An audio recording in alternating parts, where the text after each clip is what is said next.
Hello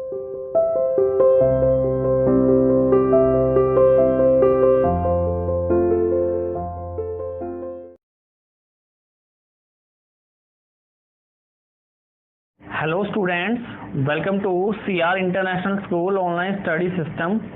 I hope all of you will be fine at home, stay safe. We are doing economics.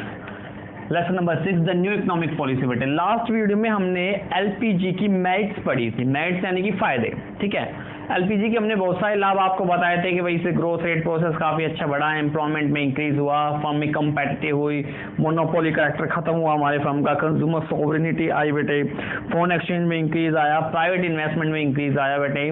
ठीक है, काफ़ी सारे advantage हमने पढ़े। अब हम पढ़ते हैं इसके नेगेटिव पॉइंट्स यानी कि बेटे डीमेरिट्स। तो सबसे पहले आपको बताया गया है कि every glitters is not gold. Glitters यानी कि चमकती हुई चीज, यानी कि हर चमकती हुई चीज सोना नहीं होती। यानी एलपीजी के मेरिट्स आपने अगर पढ़ लिए तो इसका मतलब ये नहीं है कि एलपीजी की हानियां नहीं है, एलपीजी की हानियां भी है, काफी ज्यादा बड़ी बड़ी हानियां हैं। अब इसकी हानियां देखिए, सबसे पहले है नेग्लेक्ट ऑफ एग्रीकल्चर।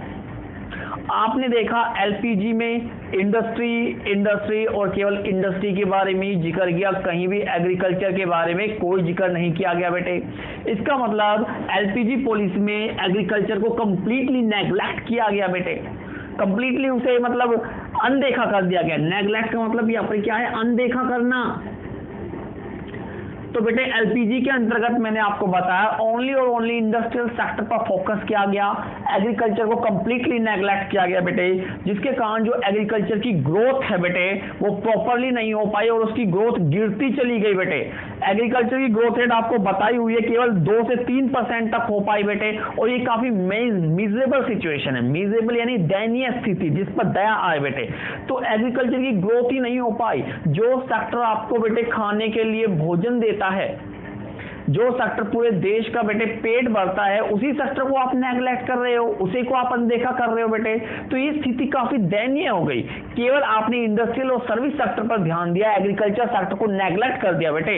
और एग्रीकल्चर को सेक्टर को आपने नेग्लेक्ट किया, इसका जोखिम भी आप सहन करोगे, क्योंकि जब तक एग्रीकल्चर सेक्टर आपका बेटे वेल एस्टेब्लिश्ड, वेल ग्रो नहीं करेगा, इंडस्ट्रियल सेक्टर भी नहीं ग्रो कर पाएगा, क्योंकि इंडस्ट्रियल सेक्टर की जो ग्रोथ है वो अल्टीमेटली एग्रीकल्चर सेक्टर से जुड़ी हुई है बेटे। क्यों जुड़ी हुई है? पहला point, first point, because agriculture provide raw material to the industrial sector.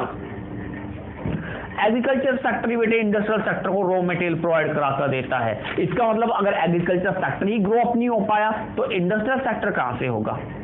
पहले एग्रीकल्चर सेक्टर को ग्रो करो, जब फिर वो प्रॉपरली रॉ मटेरियल आपको प्रोवाइड कराकर देगा, वेल क्वालिटी रॉ मटेरियल आपको प्रोवाइड कराकर देगा, तब आपकी इंडस्ट्रियल सेक्टर की ग्रोथ होगी बेटे। तो पहला पॉइंट। सेकंड पॉइंट आपको बताया है कि agriculture sector is the principal source of labour supply to industrial sector बेटे। एग्रीकल्चर लेबर ही इंडस्ट्रियल सेक्टर में काम करते हैं, तो एग्रीकल्चर सेक्टर ही एक main source of labour supply होता है इंडस्ट्रियल सेक्टर के लिए बेटे।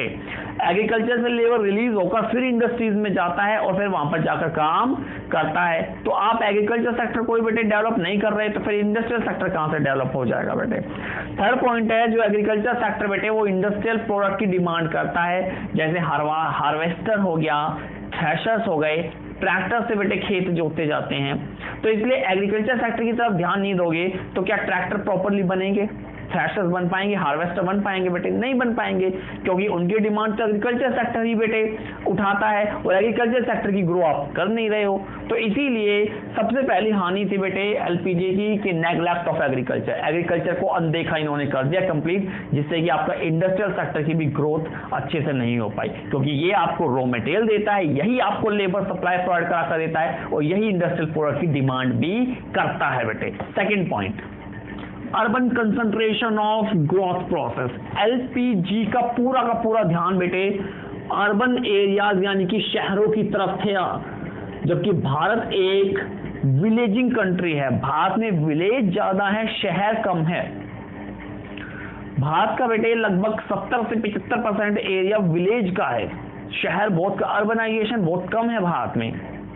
तो इसका मतलब हुआ क्या, आपने एलपीजी के अंडर इंडस्ट्रियलाइजेशन की ग्रोथ को केवल अर्बन यानी शहरों तक ही सीमित रखा रूरल एरिया की तरफ तो आप लेके ही नहीं गए। इससे हुआ क्या बेटे, रूरल अर्बन गल्फ या रूरल अर्बन गैप क्रिएट हो गया।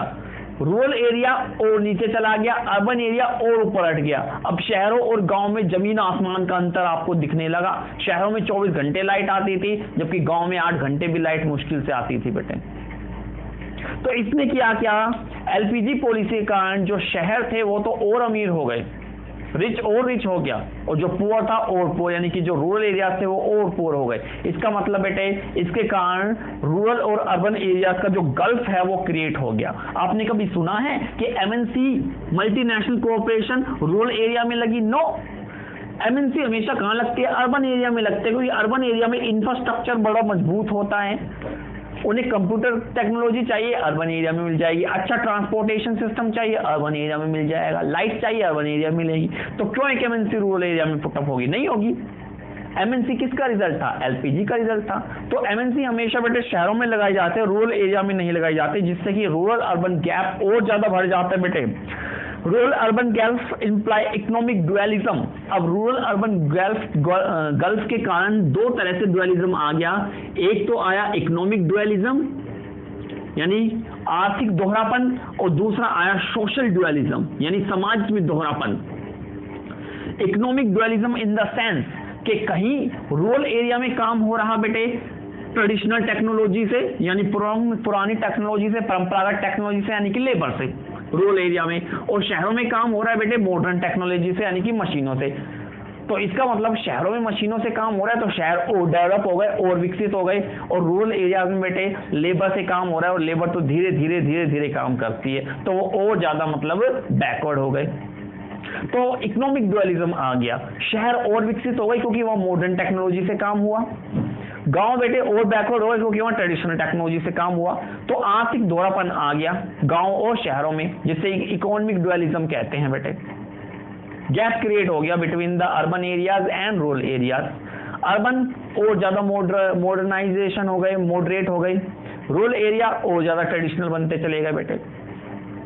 इसी तरह सोशल डुअलिज्म आया। सोशल डुअलिज्म का मतलब है हेव्स एंड हेव्स नॉट। हेव्स होते हैं अमीर रिच, और हेव्स नॉट होते हैं यानी गरीब।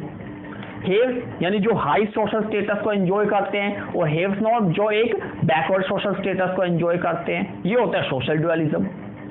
शहरों के लोग और अमीर हो गए, उनका स्टेटस बहुत हाई हो गया, जिम करने लग गए, पानी पीने लग गए बेटे आरओ का, ऑफिसेज में काम करने लग गए, बैठे बिठाए सैलरी आने लग गई। गांव के लोग इतनी मेहनत करते बेचारे सुबह से शाम खेतों में लगे रहते, फिर भी उन्हें इतनी इनकम नहीं मिल पा रही है, फिर भी वो एक अच्छी लाइफ नहीं जी पा रहे हैं, जिसके कारण सोशल डुअलिज्म आ गया।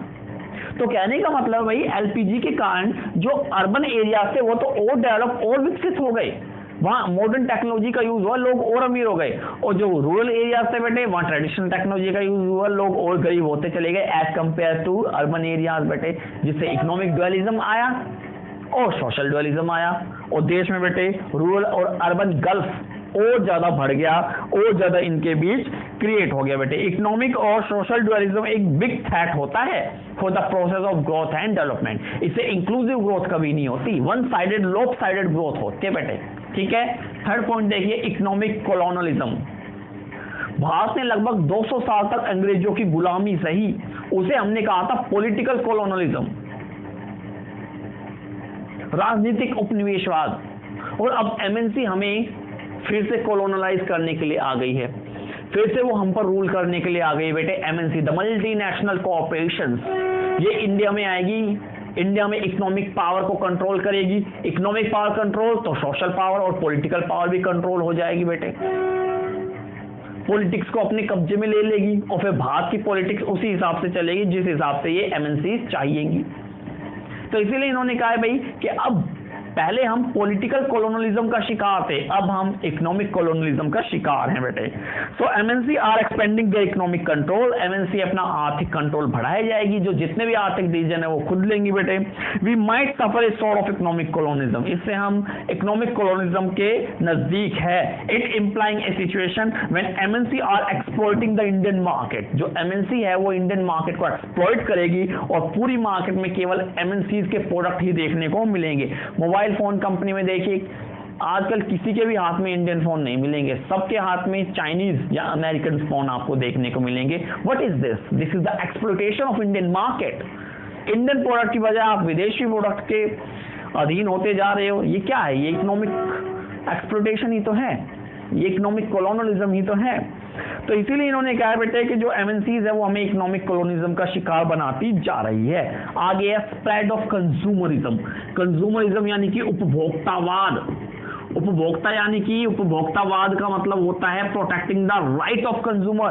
कंज्यूमर को हमें सिखाने पड़ रहे हैं कि उनके राइट क्या हैं, क्योंकि वो एमएनसी के सामने अपने आप को एक्सपोज कर देते हैं। हमारे कंज्यूमर वेस्टर्न कल्चर की तरफ आकर्षित होते जा रहे हैं, आकर्षक वेस्टर्न कल्चर हम अडॉप्ट करते जा रहे हैं बेटे। भारतीयों का कल्चर कभी नहीं था ये कि आप उधार लेके खर्चा करो, आपके पास रुपए नहीं है फिर भी आप खर्चा करो, ये इंडियन कल्चर कभी नहीं था, ये वेस्टर्न कल्चर था। वेस्टर्न कल्चर था कि लोन लेके खर्चा करते चले जाओ। बट इंडियंस जो है वो वेस्टर्न कल्चर को अपनाते जा रहे हैं, स्पेंड थ्रिफ्ट बनते जा रहे हैं। स्पेंड थ्रिफ्ट का मतलब होता है खर्चीला, रुपए ना होने पर भी खर्च करना। ये इंडियन कल्चर नहीं है, this is the western culture. पश्चिमी देशों का कल्चर है ये, यूके, जर्मनी, फ्रांस, रशिया, तो उन देशों का कल्चर है। तो इसलिए इन्होंने कहा है कि भाई spread of MNC in the country as a consequence of LPG policy has resulted a large scale of consumerism। Consumer को हमें बताने पड़ रहे हैं कि उनके राइट क्या है, हमें उपभोक्तावाद फैलाना पड़ता है। उपभोक्तावाद का मतलब होता है कंज्यूमर के अधिकारों की रक्षा करना। Protecting the right of the consumer is known as consumerism. तो कंज्यूमर मैंने बताया बहुत स्पेंड थ्रिफ्ट बनते जा रहे हैं बेटे, ग्लोबल मार्केट के सामने अपने आप को एक्सपोज कर रहे हैं। जितने उनके पास साधन होते हैं उससे ज्यादा वो खर्चा कर देते हैं, लोन लेके, किस्त लेके, इंस्टॉलमेंट पर सामान लेकर बेटे। Indian society is adapting itself to the western culture. हम भारतीय वेस्टर्न कल्चर के अधीन होते जा रहे हैं, यानी कि स्पेंडिंग थ्रू बोरोविंग, उधार लेकर खर्च करना, ये वेस्टर्न कल्चर था, इंडियन कल्चर कभी भी नहीं था। सो दिस में expand the size of the market for the trader and the manufacturer. तो बेटे जब लोग रुपए न होने पर भी खर्च करते हैं तो इससे बेटे प्रोडक्ट का साइज और मार्केट बढ़ जाता है और ट्रेडर को और ज्यादा प्रॉफिट होना शुरू हो जाता है बेटे। और फिर जो कंज्यूमर है उसमें वल्नरेबिलिटी आ जाते हैं बेटे, ठीक है। कंज्यूमर के जीवन में अनिश्चितताएं फिर बहुत ज्यादा आ जाएंगी, क्योंकि वो लोन नहीं पे कर पाएगा तो फिर उसे परेशान नहीं होंगी बेटे। फिफ्थ पॉइंट है लोप साइडेड ग्रोथ प्रोसेस। लोप साइडेड यानी कि एक तरफा ग्रोथ हो रही है, यानी कि या तो इंडस्ट्रियल सेक्टर की या फिर सर्विस सेक्टर की। एग्रीकल्चर सेक्टर की तो ग्रोथ ही नहीं हो रही, इसलिए हमने इसको एक तरफा ग्रोथ कहा, लोप साइडेड। एग्रीकल्चर की तरफ ध्यान ही नहीं कोई दे रहा। इंडस्ट्रियल और service sector, mainly service sector बेटे अब का डेवलप होता जा रहा है, इंडस्ट्रियल सेक्टर भी इतना ज्यादा नहीं हो रहा।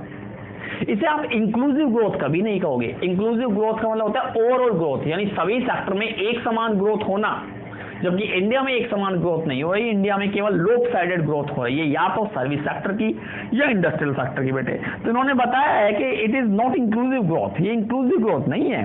It does not include all the sector of the economy, इसमें सभी सेक्टर की ग्रोथ नहीं हो रही, इसलिए इसे हम इंक्लूसिव ग्रोथ नहीं कहेंगे, इसे हम लोप साइडेड ग्रोथ कहेंगे बेटे। Instead it is increasing relying on the service sector. हमारी जो रिलायंस है, निर्भरता है, वो सर्विस सेक्टर पर बढ़ती जा रही है। It is just a IT focused growth. हमारे इंडिया के अंदर जो ग्रोथ है वो आईटी फोकस्ड होती जा रही है। आईटी यानी कि information technology, IT process growth हो जा रही है, जिससे कारण जो हमारी देश है वो ओवर शेडो होता जा रहा है बेटे in terms of industrialization, besides neglecting the farming sector. Farming sector तो आपने बिल्कुल ही नेग्लेक्ट कर दिया, ठीक है, उसकी तरफ तो आपने बिल्कुल भी ध्यान नहीं दिखा, अनदेखा कर दिया। सो एक अलार्मिंग फैक्टर बेटे, the liberalization and globalization that Indian farmer. अब लिबरलाइजेशन और ग्लोबलाइजेशन के चलते बेटे इंडियन फार्मर भी जो है ना वो कैश क्रॉप की तरफ आकर्षित होते जा रही है। विदेशी लोग इंडियन फार्मर को लालच देते हैं कि हम आपको एडवांस पेमेंट कर देंगे, आप हमारे लिए फसल उगाइए। अब जब किसानों को एडवांस पेमेंट मिल जाएंगे बेटे तो वो कंपेल यानी कि मजबूर हो जाएंगे विदेशी लोगों को अपना प्रोडक्ट बेचने के लिए। विदेशों में माल चला गया, इंडिया में बचा ही नहीं। इंडिया में बचा ही नहीं तो इंडिया को बेटे फूड प्रोडक्ट भी दूसरे देशों से इंपोर्ट करके लाना पड़ेगा। कहां आपकी ग्रीन रेवोल्यूशन फिर कामयाब हुई, कहां हरित क्रांति ने आपको फिर फायदा पहुंचाया। जब किसान अपना एडवांस पेमेंट लेके एमएनसी से, मल्टीनेशनल कॉर्पोरेशन से सारा माल उन्हें बेच देंगे बेटे, तो भारत के पास क्या रह जाएगा खाने के लिए? कुछ नहीं रह जाएगा, और फिर भारत को दूसरे देशों से इंपोर्ट करके लाना पड़ेगा। तो बेटे ग्रीन रेवोल्यूशन का तो फिर कुछ फायदा ही नहीं पहुंचा आपके लिए। ठीक है, तो कैश क्रॉप की तरफ होते जा रहे हैं बेटे आकर्षित। ठीक है, it causing a shortfall of domestic supply of food grain, तो जिसके कारण जो फूड ग्रेन की सप्लाई है जो देश के अंदर होनी चाहिए वो शॉर्ट पड़ जाते हैं और फिर हमें दूसरे देशों से इंपोर्ट करके लाना पड़ता है बेटे। Rising price of food product in 2009 should serve a wake up call, तो 2009 के बाद बेटे फूड प्रोडक्ट के प्राइस लगातार बढ़ते जा रहे हैं क्योंकि उसकी सप्लाई देश के अंदर कम होती जा रही है। फार्मर है एक तो फूड प्रोडक्ट बना ही नहीं रहे और जो थोड़े बहुत बना रहे हैं वो बेटे एक्सपोर्ट कर देते हैं एमएनसीज को। तो इंडिया के अंदर फूड प्राइस है उसकी सप्लाई शॉर्टेज पड़ रही है और फूड सप्लाई की शॉर्टेज पड़ने के कारण उसके प्राइस बहुत ज़्यादा बढ़ जाते हैं। प्याज टमाटर की प्याज प्राइस देखिए आप, पिछले साल प्याज का प्राइस बेटे 200-250 रुपये हो गया था पर केजी। टमाटर इस टाइम 80 या 90 रुपए किलो मिलते हैं। क्यों? क्योंकि जो अच्छे टमाटर होते हैं उसे तो आप एक्सपोर्ट कर देते हो दूसरे देशों को। इंडिया में कमी पड़ जाती है फिर टमाटर की, जिससे उसके प्राइस बढ़ते चले जाएंगे। जो अमीर लोग हैं वो खरीद कर खा लेंगे, जो गरीब है बेचारा वो बिना टमाटर की सब्जी खाएगा। फूड प्रोडक्ट की प्राइस बढ़ते जाएंगे क्योंकि फार्मर तो दूसरे देशों को बेच देते हैं, एमएनसीज को बेच देते हैं बेटे, है ना। तो इस वजह से जो हमारी ग्रोथ है वो वन साइडेड हो चुकी है। और वन साइडेड क्यों हुई? एलपीजी के कारण। अगर विदेशी कंपनियां इंडिया में आती ही नहीं और इंडियन फूड प्रोडक्ट को नहीं खरीदते बेटे तो आज भी हो सकता है जो प्याज टमाटर हो 15 या 10 रुपए किलो आपको मिल जाता। ठीक है, तो इस वजह से भी 6 पॉइंट है कल्चरल एरोजन। कल्चर मतलब होता है संस्कृति, हमारी भारत की संस्कृति। अब हम भारत की संस्कृति को एरोजन मतलब कटाव या कमी आना किसी चीज में, तो भारत की संस्कृति बेटे खत्म होती जा रही है मल्टीनेशनल कोऑपरेशन के चलते ही। हमारा जो कल्चर है वो खत्म होता जा रहा है। जो इंडियन सोसाइटी का कल्चर था पहले, जिसे भारतीय संस्कृति कहते थे, भारतीय धरोहर कहते थे, वो खत्म होता जा रहा है बेटे। क्यों? Because economic prosperity has taken lead overall over the parameter of life. Economic prosperity, आजकल हर लोग चाहता है कि मैं इकोनॉमिक प्रॉस्पर हूं, आर्थिक समृद्धि हो, मेरे पास पैसा हो, रुपया हो। और रुपया, आजकल लोग रुपया को ही स्टेटस मानते हैं। हर कोई बेटे रुपए के पीछे भाग रहा है, अमीर होने के पीछे भाग रहा है। और ये किसने सिखाया? एलपीजी ने सिखाया कि आप रुपए के पीछे भागिए, इकोनॉमिक प्रॉस्पर, आर्थिक समृद्ध होने की कोशिश कीजिए। तो आर्थिक समृद्ध होने के चक्कर में हम अपनी भारतीय संस्कृति को खत्म करते जा रहे हैं बेटे। आज हम किसी से मिलते हैं तो हेलो या हाय कहते हैं, सर झुकाकर नमस्ते नहीं कहते। सर झुकाकर नमस्ते इंडियन कल्चर था, हाय हेलो इंग्लैंड या विदेशी कल्चर था। तो एमएनसी मल्टीनेशनल कोऑपरेशन में आप कभी जाओगे तो हाय या हेलो ही कहोगे, यानी आपकी जो इंडियन कल्चर था सर झुका के नमस्ते करने का वो तो खत्म हुआ। क्यों? एमएनसी के कारण, मल्टीनेशनल कोऑपरेशन के कारण। Second point, everybody wants to economically independent. हर कोई चाहता है कि मैं खुद इकोनॉमिकली इंडिपेंडेंट यानी कि स्वतंत्र, कि मैं केवल अपना खर्चा उठाऊं, फैमिली कहीं जाए, मेरे कुछ नहीं। ये सिखा दिया एमएनसी ने। हर कोई समृद्ध होने के लिए विदेशों में चला जाता है अपनी फैमिली को छोड़कर, चाहे उसके पीछे से उसकी फैमिली का कुछ होता रहो बेटे। जबकि इंडियन कल्चर क्या था? माँ बाप को सम्मान देना, माँ बाप को सबसे ऊपर रखना, फैमिली को सबसे ऊपर रखना। बट एमएनसी ने, मल्टीनेशनल कोऑपरेशन ने ये कल्चर खत्म कर दिया। हर कोई चाहता है कि भाई मैं ऐसी जगह जा रहा हूँ जहाँ मुझे बहुत ज़्यादा रुपया मिले। फैमिली को छोड़कर चले जाते हैं, गुड़गांव चले गए, दिल्ली चले गए, फरीदाबाद चले गए, बेंगलोर चले गए छोड़कर, या फिर अमेरिका चले गए, ब्राज़ील चले गए, जर्मनी चले गए, जापान चले गए, फैमिली को छोड़कर काम की तलाश में, इकोनॉमिकली इंडिपेंडेंट होने की तलाश में। चाहे फिर उसकी जो फैमिली है वो भटकती रहे कहीं भी खाने या पीने के लिए बेटे। This is the western culture. वो घर छोड़ते थे, हम नहीं, बट अब हम भी करने लग गए उनके कल्चर को अपना के।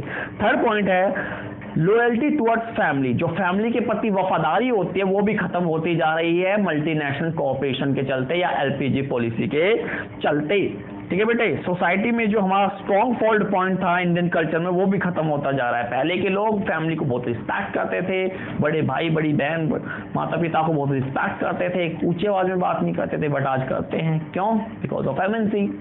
उन्होंने हमारा कल्चर छीन लिया, उन्होंने हमारे कल्चर को खत्म कर दिया बेटे। तो ये थे आपके डीमेरिट्स ऑफ एलपीजी।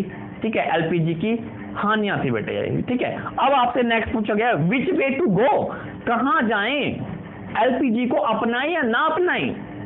तो आपके पास ऑप्शन है कि अगर आपको ग्रोथ एंड डेवलपमेंट करना है तो एलपीजी को डेफिनेटली अपनाना पड़ेगा, लेकिन एलपीजी को अपनाते समय कुछ प्रिकॉशन यानी कुछ सावधानियां आपको ध्यान में रखनी पड़ेगी। एलपीजी को आप अलाउड कीजिए, मल्टीनेशनल कोऑपरेशन को इंडिया में अलाउड कीजिए, लेकिन कुछ प्रिकॉशन के साथ, कुछ सावधानियों के साथ बेटे। तो इन्होंने कहा है should be not subscribe to LPG policy. हमें एलपीजी अपनानी चाहिए या नहीं अपनानी चाहिए, it is a debatable issue. ये डेफिनेटली एक डिबेटेबल इशू है, इसमें कई फेवर और कई आर्गुमेंट दिए जा सकते हैं, ठीक है।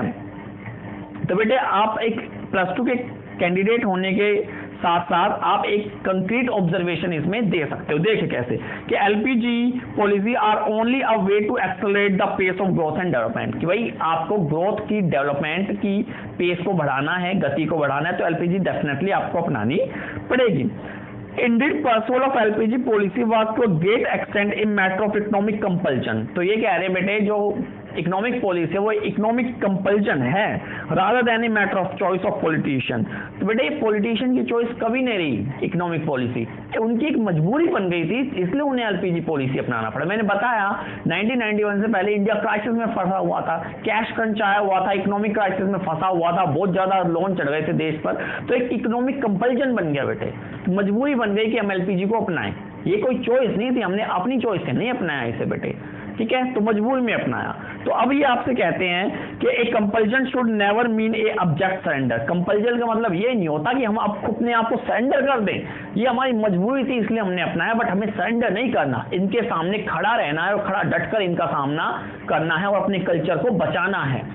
तो आपको कल्चर को भी बचाना है और अपनी ग्रोथ एंड डेवलपमेंट को भी बढ़ाना है बेटे। कैसे, देखिए, we must see it to that we do not surrender our big player in the international market। ये कह रहे हैं कि हमारे जो बिग प्लेयर हैं, जो हमारी बड़ी कंपनियां हैं, जो अच्छी परफॉर्मेंस करती है, उन्हें हमें इंटरनेशनल मार्केट में सरेंडर नहीं करना चाहिए बेटे, उन्हें हमें एक्सपोज नहीं करना चाहिए इन कंपनियों के सामने, क्योंकि ये कंपनियां तो बहुत हाई टेक्नोलॉजी वाली होती है, इनके सामने वो टिक नहीं पाएंगी। तो उन्हें हमें इंटरनेशनल कॉम्पिटिशन से बचाना चाहिए, उन्हें भारत में सिक्योर करना चाहिए, भारत में जो कंपनी अच्छा कार्य कर रही है उनसे उनका कॉम्पिटिशन खत्म करना चाहिए बेटे, ठीक है।